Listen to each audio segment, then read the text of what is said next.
Hey, I'm Rob, and welcome back to our coverage of Route 5. In Part 2, we explored the line's navigation of the Harlem Creek with Amber. Now let's dive into the origins of Route 5 and its transformation over time with our pals Awake NYC and Calcango Maps. Early plans and origins. The Lexington Avenue line traces its beginnings to the 1905 Rapid Transit Commission plans.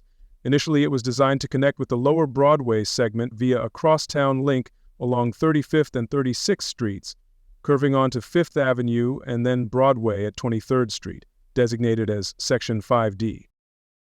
This plan underwent a significant revision in 1909, with the route realigned along Lexington Avenue, Irving Place, and Broadway. The new alignment passed under private property and the original subway. Even at this early stage, provisions were made to connect the new line with the existing subway. However, these plans evolved as the New York Municipal Railway Corporation, BRT, entered the subway scene. With the reorganization of the Rapid Transit Commission into the Public Service Commission, the Lexington Avenue route was incorporated into the Triborough Plan of 1910, which introduced the now familiar dual-level setup. This change extended from House Street to 103rd Street, later refined to begin north of 14th Street. Contrary to popular belief, Route 5's construction began before the dual contracts were signed. Other notable routes, like Route 11 and Route 9, were also began under earlier agreements like the Triborough Plan. Initially, the city engaged the IRT for expansion discussions, but the company was hesitant due to the overwhelming success of its Contract 1 and 2 routes. When the IRT withdrew, the BRT eagerly stepped in, securing contracts for Route 5, Routeway Lexington, and its feeder lines, Route 16, Jerome Avenue Line, and Route 19/22, Harlem Line, on July 21, 1911. The Broadway-Lexington line was designed to B-division standards, including wider tunnels and catwalks for emergencies. These features became benchmarks for later dual-contract and I&D projects. The full Route 5 consisted of 15 sections, starting at Whitehall Street in Manhattan and ending at the 157th Street portal in the Bronx, Section 15. Construction began in 1911 with Section 6 near 39th Street and Lexington Ave. Construction began under the BRT agreement, but was halted shortly after due to renegotiations over the line's operator. Split Route 5.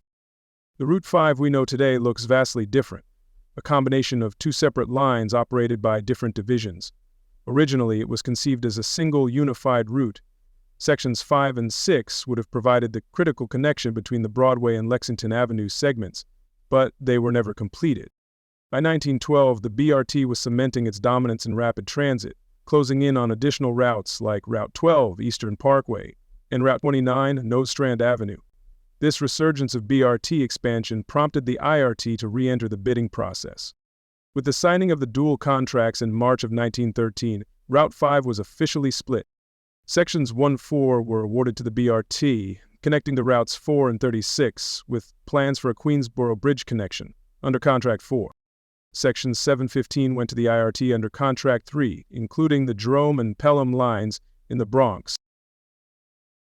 Section 5 was never started or finished. Section 6 was finished in sections and used for city utilities. Let's explore the elusive Section 6 of the Lexington Avenue line, which spanned from 26th Street to 40th Street.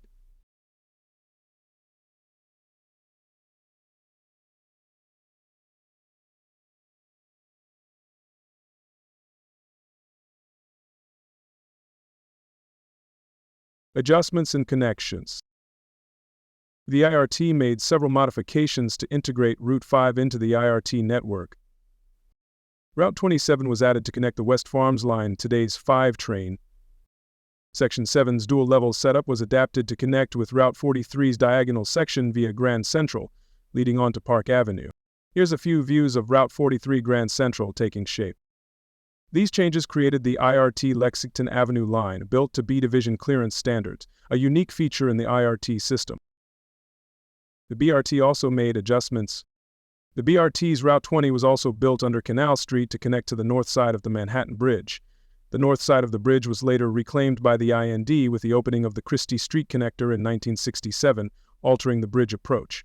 The route was originally planned to extend west as far as Washington Street, but this was never realized. However, the BRT did connect Route 5 with a ramp added to the plan. Route 5's history is a testament to the complexity of New York City's subway development, marked by evolving plans, competing companies, and strategic adaptations. Today's Broadway and Lexington Avenue lines might be separate, but their shared origins remind us of the ambitious vision that shaped the city's transit system. We'd like to thank partners Awake NYC and Calcango Maps, and would hope you guys check out their great content and maps. I'm Rob with Subways.io. Until next time.